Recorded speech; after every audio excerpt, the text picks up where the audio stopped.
तव्हांजो नालो छा आहे? ऐं मुंहिंजो नालो आहे मिस्टर वांगण खान।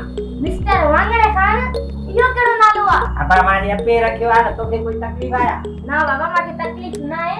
पोइ इहे पुछा पियो कराई, तुंहिंजे अपे जो नालो छा आहे? हा, मुंहिंजे अपे जो नालो आहे मिस्टर करेला खान। मिस्टर करेला खान? इहो वरी कहिड़ो नालो आहे? अबा जहिड़ो मुंहिंजे ॾाॾे रखियो आहे नालो, तोखे कोई तकलीफ़ आहे? ठीकु आहे। तुंहिंजे ॾाॾे जो नालो छा आहे? हा, मुंहिंजे ॾाॾे जो नालो आहे मिस्टर मीर बटालू खान। मिस्टर मीर बटालू खान? हा, इहो वरी कहिड़ो नालो आहे? अबा इहो मीर बटालू खान मुंहिंजे परदादे नाले रखियो मुंहिंजे ॾाॾे जो। तोखे कोई तकलीफ़ आहे? न बाबा, मूंखे तकलीफ़ न आहे। तूं रहंदो काथे आहे? अबा मां रहंदो आहियां सब्जी मंडी में। सब्जी मंडी में? छा कंदो आहे सब्जी मंडी में? अबा ज़ाहिर आहे वांगण खान नालो आहे त सब्जी मंडी में रहंदमि न, बाक़ी त गिरेज में रहंदमि या। हा, तालीम घणी थी? मुंहिंजी तालीम आहे ABCD मतिलबु MPPF। MPPF? इहा कहिड़ी तालीम आहे? साईं मैट्रिक बार फेल।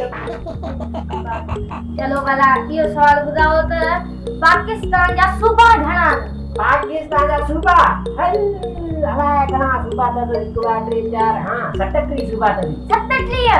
असां त 5 पढ़िया आहियूं। लख लानत आहे तुंहिंजे पढ़ण खे न, असां 37 पढ़िया आहिनि। उनजा नाला त ॿुधा?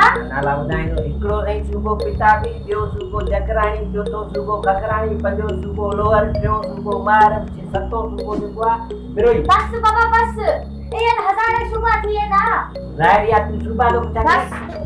हाणे तोखे मां इहो आख़िरी सवाल कयां थो, पाकिस्तान जा दुश्मन घणा आहिनि? हे पाकिस्तान जा दुश्मन त मां ॼाणा थो सभु दुश्मन जा घेरा कढा मां बंदूक में। मां ॿुधायां थो, हिकिड़ो लांची हिंदुस्तान, ॿियो इहो रूस जेको आहे भारत, ऐं टियों इहा जेकी न इंडिया। इहे दुश्मन आहिनि पाकिस्तान जा।